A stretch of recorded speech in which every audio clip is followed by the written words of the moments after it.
मालकिन, आपका शरीर बूढ़ा हुआ है तो क्या हुआ? मन तो अभी जवान है। हवेली के बड़े से दरवाजे के पीछे एक पूरी दुनिया थी। बाहर से देखो तो लगता था अमीरी है, शान है, सब कुछ है, लेकिन अंदर अंदर सिर्फ खालीपन था। दीवारें ऊंची थी, कमरे बड़े थे, नौकर चाकर थे, लेकिन जो नहीं था वो था एक आवाज, एक साथी की आवाज। सुमित्रा देवी इसी हवेली की मालकिन थी। 45 साल की उम्र, गेहुआ रंग, आंखों में एक गहरी उदासी और होठों पर एक ऐसी मुस्कान जो हमेशा अधूरी रहती थी। पति गुजरे 3 साल हो चुके थे। बेटी की शादी हो गई थी दूसरे शहर में। अब हवेली में सिर्फ वही थी और उनका अकेलापन। सुबह उठो, चाय पियो, बगीचे की तरफ देखो और शाम होने का इंतजार करो। यही जिंदगी थी जब तक रोहन नहीं आया। रोहन को उनके पुराने नौकर रामदीन काका ने भेजा था। बीबीजी, बगीचा बड़ा हो गया है, अकेले नहीं संभलता। मेरे गांव का लड़का है, मेहनती है, ईमानदार है, रख लो। सुमित्रा देवी ने ज्यादा सोचा नहीं। ठीक है, लेकिन काम में कोई कमी नहीं होनी चाहिए। अगले दिन सुबह जब वो अपनी चाय लेकर बरामदे में बैठी थी तो पहली बार रोहन को देखा। 25-26 साल का होगा। सांवला रंग, लंबा कद, बालों में धूप और आंखों में एक ऐसी चमक जो खेतों और मिट्टी से आती है। उसने सफेद बनियान पहनी थी और कंधे पर एक थैला लटकाया था जिसमें बागबानी के औजार थे। उसने हवेली के अंदर कदम रखा और सीधे बगीचे की तरफ चल दिया। सुमित्रा देवी की चाय का कप हाथ में ही रह गया। उन्होंने खुद को संभाला, चाय की चुस्की ली, लेकिन नजरें बगीचे की तरफ ही टिकी रहीं। रोहन का काम बोलता था। पहले हफ्ते में ही बगीचा बदल गया। सूखे पौधों को हटाकर नए फूल लगाए, रास्ते साफ किए, फव्वारे को ठीक किया जो महीनों से बंद पड़ा था। एक सुबह जब फव्वारे से पानी की धार निकली तो सुमित्रा देवी बरामदे में खड़ी देख रही थी। रोहन ने ऊपर देखा और बस हल्के से मुस्कुरा दिया। सुमित्रा देवी ने नजरें फेर ली, लेकिन दिल ने नजरें नहीं फेरी। उन्हें खुद समझ नहीं आया कि क्या हो रहा है। रात को सोने लगी तो बगीचे की मिट्टी की खुशबू याद आई। सुबह उठी न तो पहला ख्याल यही था, आज बगीचे में गुलाब खिले होंगे। और वो जानती थी कि बात गुलाब की नहीं थी। एक दोपहर सुमित्रा देवी बगीचे में टहलने निकली। रोहन एक कोने में झाड़ पोंछ कर रहा था। उन्हें देखकर उठ खड़ा हुआ। बीबीजी, कुछ चाहिए? नहीं, उन्होंने कहा, फिर रुकी। ये नया पौधा कौन सा है? रोहन उनके पास आया। पास जब वो आया तो सुमित्रा देवी को मिट्टी और पसीने की मिलीजुली खुशबू आई। ये रातरानी है बीबीजी, रात को खिलती है। खुशबू ऐसी होती है कि नींद नहीं आती। सुमित्रा देवी ने पौधे को देखा। रात को खिलती है? जी, रोहन ने कहा, जो दिन में छिपी रहती है वो रात को अपना रंग दिखाती है। सुमित्रा देवी ने उसकी तरफ देखा। रोहन की आंखें पौधे पर थी। वो चुपचाप वापस चली गई, लेकिन रातरानी का वो जवाब उनके साथ ही रह गया। धीरे धीरे बगीचे में जाना रोज का हो गया। कभी बहाना होता पानी देखने का, कभी नए फूल देखने का, लेकिन दोनों जानते थे कि बहाने बहाने हैं। रोहन कभी ज्यादा नहीं बोलता, बस जवाब देता, लेकिन उसके जवाबों में एक गहराई थी। एक दिन सुमित्रा देवी ने पूछा, गांव में घर परिवार है? माँ है, पिताजी नहीं रहे, एक छोटी बहन है, शादी? रोहन थोड़ा रुका, फिर बोला, अभी नहीं सोचा। क्यों? क्योंकि अभी जिम्मेदारियां हैं और शादी तभी करनी चाहिए जब दिल से हो, मजबूरी से नहीं। सुमित्रा देवी ने उसे देखा। सही सोचते हो। वो मुड़ने लगी तो रोहन ने पूछ लिया, बीबीजी, आप हमेशा अकेली ही रहती हैं? सवाल सीधा था। सुमित्रा देवी ने पलट कर देखा। रोहन की आंखें झुकी हुई थी, लेकिन सवाल हवा में तैर रहा था। अकेलापन आदत बन जाता है, उन्होंने कहा और चली गई। बरसात का मौसम आया। एक शाम अचानक बादल घिर आए। रोहन बगीचे में था और सुमित्रा देवी बरामदे में बैठी थी। बारिश आई तो रोहन भागकर बरामदे की तरफ आया। वो दोनों एक साथ बरामदे में खड़े रहे। बारिश की बूंदें बगीचे पर गिर रही थी। मिट्टी से खुशबू उठ रही थी। बारिश में बगीचा और खूबसूरत लगता है, रोहन ने कहा।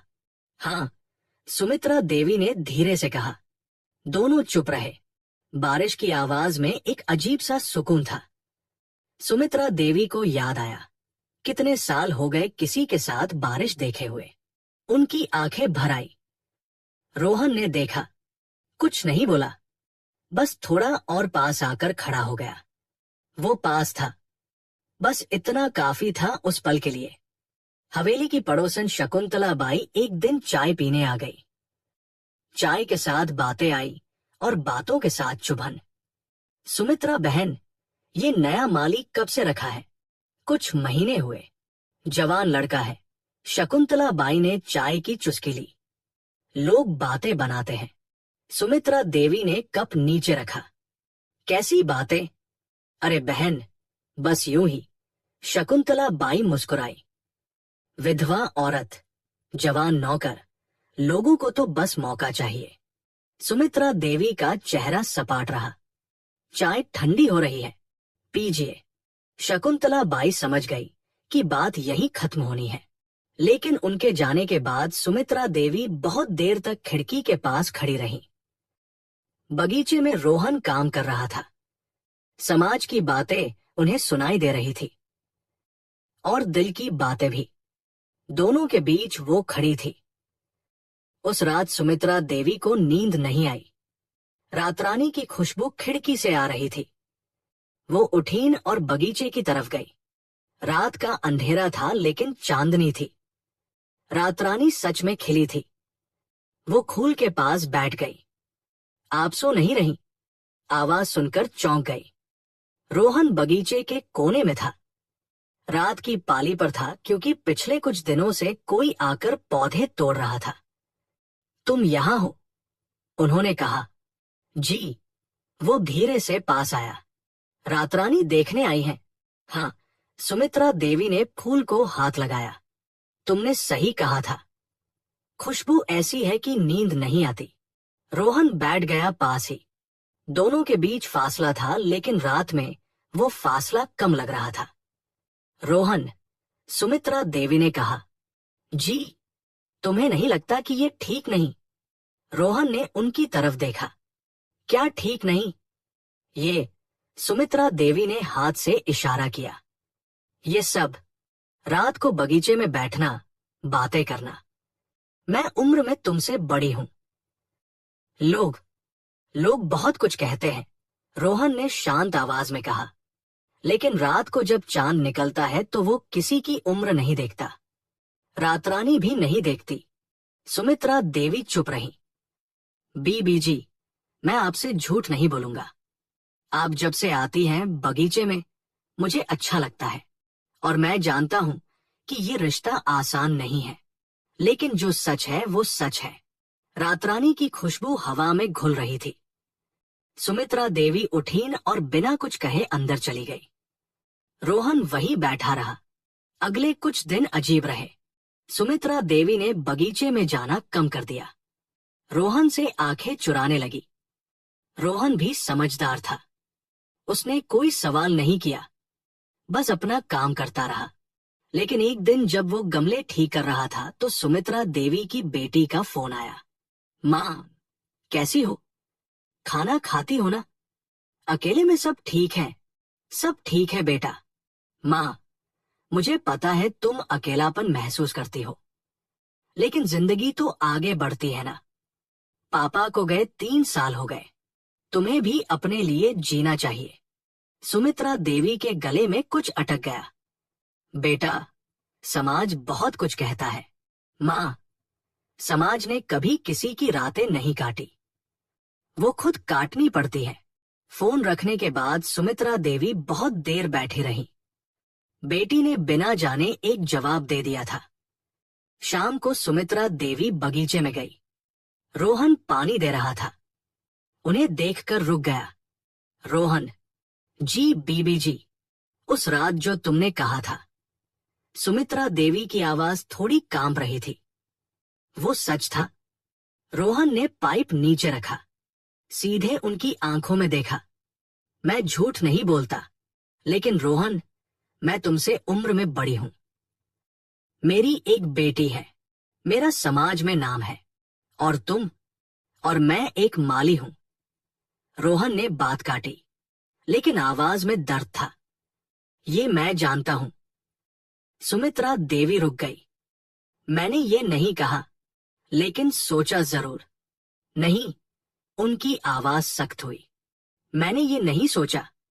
मैंने ये सोचा कि मैं एक ऐसी उम्र में हूं जहां अगर कोई गलत कदम उठाया तो सब कुछ टूट जाएगा, तुम्हारी जिंदगी भी। रोहन उनके पास आया, धीरे धीरे।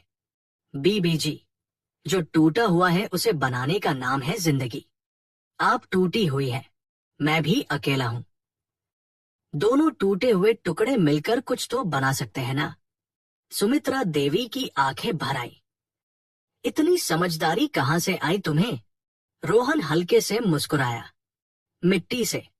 मिट्टी सिखाती है। जो बीज डालो वही उगता है। नफरत डालो तो कांटे, प्यार डालो तो। रात रानी, सुमित्रा देवी ने धीरे से कहा। दोनों की आंखें मिली, लेकिन रास्ता आसान नहीं था।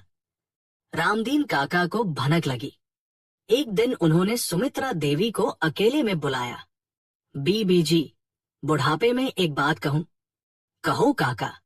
रोहन अच्छा लड़का है, लेकिन ये दुनिया अच्छे लड़के से ज्यादा बातें बनाती है। सुमित्रा देवी ने उन्हें देखा। काका, तुम मुझे समझाने आए हो या रोकने? रामदीन काका चुप रहे। मैंने तुम्हें बच्चों जैसा देखा है बीबी जी। बस यही। काका, सुमित्रा देवी ने उनका हाथ थामा। मैंने 3 साल अकेले काटे। इस हवेली में हर रात खुद से लड़ी। अगर अब कोई है जिसकी वजह से सुबह अच्छी लगती है तो क्या ये गुनाह है? काका की आंखें भर आई। नहीं बीबी जी, गुनाह नहीं है। वो उठे और चले गए। 1 महीना और बीता। सुमित्रा देवी और रोहन के बीच बातें गहरी होती गई। शाम को चाय साथ पीते, रात को बगीचे में बैठते। रोहन ने अपनी माँ के बारे में बताया, अपने सपनों के बारे में। सुमित्रा देवी ने अपने पति की यादें साझा की, अपने अकेलेपन की रातें बताई। दोनों एक दूसरे के लिए अजनबी नहीं रहे। लेकिन एक दिन रोहन के गांव से खबर आई, माँ बीमार है, उसे जाना था। शाम को वो सुमित्रा देवी के पास आया। बीबी जी, कुछ दिन जाना होगा। सुमित्रा देवी ने उसे देखा। दिल में एक अजीब सी हलचल। माँ ठीक हो जाएंगी। हाँ, रोहन ने कहा, फिर रुका। बीबी जी, मैं वापस आऊंगा, लेकिन जाने से पहले एक बात कहनी थी। कहो। रोहन की आंखों में एक सच था जो वो बहुत दिनों से रोके बैठा था। जब से यहां आया हूं, इस बगीचे को नहीं, आपको देखकर सुबह करता हूं। अगर ये गुस्ताखी है तो माफ कर दीजिएगा, लेकिन ये सच है। सुमित्रा देवी की सांस अटकी। उन्होंने कुछ नहीं कहा, बस रोहन के हाथ पर अपना हाथ रखा। जाओ, माँ का ख्याल रखो। और उनकी आवाज भर आई, जल्दी आओ। रोहन ने उनका हाथ एक पल के लिए थामे रखा, फिर चला गया। वो 15 दिन सुमित्रा देवी के लिए बहुत लंबे थे। बगीचे में जाती और खालीपन महसूस होता। रातरानी रात को खिलती, लेकिन उसे देखने वाला कोई नहीं था। रामदीन काका ने एक दिन देखा कि वो बगीचे में बैठकर रो रही है। वो चुपचाप वापस चले गए। उन्हें समझ आ गया था कि यह रिश्ता अब सिर्फ बहाने का नहीं रहा। 16वें दिन सुबह गेट की घंटी बजी। सुमित्रा देवी ने खिड़की से देखा। रोहन था, कंधे पर थैला, चेहरे पर थकान, लेकिन आंखों में वही चमक। सुमित्रा देवी नीचे उतरी, दरवाजा खोला। दोनों एक पल के लिए बस खड़े रहे। माँ ठीक है? सुमित्रा देवी ने पूछा। हाँ, रोहन ने कहा। अच्छा हुआ, बीबी जी, हाँ, मैं वापस आया। सुमित्रा देवी की आंखें भर आई। उन्होंने मुड़कर अंदर जाते हुए कहा, पता है, चाय बनाती हूं। रोहन मुस्कुराया। उस शाम दोनों बगीचे में बैठे। रोहन ने कहा, बीबी जी, मैं गांव में था तो माँ ने पूछा, बेटा खुश हो? क्या कहा? कहा, हाँ माँ, शहर में एक बगीचा है, उसमें काम करता हूं, बहुत अच्छा लगता है। सुमित्रा देवी हंसी, पहली बार खुलकर हंसी। बगीचा? जी, रोहन ने मुस्कुराते हुए कहा। बगीचा। सुमित्रा देवी ने ऊपर आसमान देखा। रोहन, मुझे डर लगता है। किस बात का? कि ये सब छिन न जाए। पहले भी जिंदगी अच्छी थी, फिर सब चला गया। रोहन ने घास पर पड़ी एक पत्ती उठाई। बीबी जी, पत्ती गिरती है तो माली उदास नहीं होता, क्योंकि वो जानता है कि नई पत्ती आएगी। जिंदगी भी ऐसी ही है। सुमित्रा देवी ने उसे देखा। तुम कब इतने बड़े हो गए? जब आपके बगीचे में आया। कुछ हफ्ते और बीते। एक दिन सुमित्रा देवी की बेटी मीनाक्षी आई। Surprise visit. वो बगीचे से गुजरी तो रोहन से सामना हुआ। नमस्ते। नमस्ते दीदी। मीनाक्षी ने उसे देखा, फिर अंदर गई। रात को माँ से बोली, वो माली है ना? रोहन, अच्छा लड़का लगता है। सुमित्रा देवी ने चाय का घूंट लिया। काम अच्छा करता है माँ। मीनाक्षी ने उनका हाथ थामा। मैं बेटी हूं, मुझसे छिपाती हो? सुमित्रा देवी ने उसे देखा। कुछ नहीं छिपा रही माँ, उसकी आंखों में तुम्हारे लिए जो है वो मैंने देख लिया, और तुम्हारी आंखों में भी। सुमित्रा देवी चुप रही। माँ, पापा गए तो दुनिया नहीं गई, तुम अभी भी जी सकती हो। पूरा जीने का हक है तुम्हें। लेकिन बेटा, लोग। माँ, मीनाक्षी ने उनकी आंखों में देखा। मैं लोग नहीं हूं, मैं तुम्हारी बेटी हूं, और मुझे बस तुम्हारी खुशी चाहिए। सुमित्रा देवी रो पड़ी। बेटी ने उन्हें गले लगा लिया। अगले दिन सुमित्रा देवी ने रोहन को बुलाया। वो आया और सामने खड़ा हुआ। बैठो। रोहन बैठ गया। मीनाक्षी ने कल कुछ कहा? जी, उसने कहा, माँ को खुश रहने का हक है। सुमित्रा देवी ने एक पल रुककर कहा, और मुझे लगता है वो सही है। रोहन की आंखें चमकी।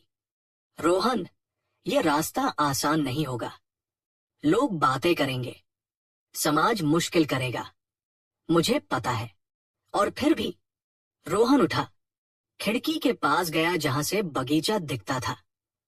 बीबी जी, एक माली जब बीज बोता है तो उसे पता होता है, मेहनत करनी होगी, पानी देना होगा, कांटे भी निकालने होंगे। लेकिन वो बोता जरूर है, क्योंकि उसे यकीन है कि एक दिन फूल खिलेगा। वो पलटा और सुमित्रा देवी की आंखों में देखकर बोला, आप मेरे लिए वो फूल है, जितनी भी मेहनत लगे। सुमित्रा देवी की आंखों से एक आंसू निकला, लेकिन इस बार यह आंसू उदासी का नहीं था। महीने बीते। सुमित्रा देवी ने धीरे धीरे फैसला लिया। न कोई बड़ा ऐलान, न कोई हड़बड़ी, बस धीरे धीरे रोहन को उस जगह की जगह दी जो 3 साल से खाली थी। रोहन की माँ को बुलाया, उनसे मिली। 1 घंटे बाद की। रोहन की माँ ने जाते वक्त कहा, बेटा, मेरा बेटा खुश है, बस यही काफी है। मीनाक्षी ने छोटी सी पूजा करवाई, सिर्फ घर में, सिर्फ अपने लोगों के साथ। जब पंडित जी ने सुमित्रा देवी और रोहन के हाथ बंधवाए तो रामदीन काका की आंखों से आंसू बह निकले। पड़ोस में शकुंतला बाई ने खिड़की से देखा और मुंह बनाया, लेकिन हवेली के अंदर जो खुशी थी वो किसी की परवाह नहीं करती थी। उस रात बगीचे में रातरानी खिली। सुमित्रा देवी और रोहन साथ बैठे थे। रोहन, जी, तुमने कहा था रातरानी खिलती है तो नींद नहीं आती। हाँ, आज नींद आएगी, सुमित्रा देवी ने कहा। पहली बार 3 साल में नींद आएगी। रोहन ने उनका हाथ थामा। बगीचे में फव्वारा चल रहा था। रातरानी की खुशबू हवा में थी और दो अकेले इंसान, जिन्हें समाज ने अलग अलग खांचों में रखा था, साथ बैठे थे। प्यास बुझ गई थी, इंतजार खत्म हुआ था। प्यारे दोस्तों, कहानी अगर पसंद आई हो तो वीडियो को लाइक करें और चैनल को सब्सक्राइब जरूर करें। और भी ऐसी ही दिलचस्प कहानियां देखने के लिए मिलते हैं अगली वीडियो में। तब तक के लिए जय श्री राम।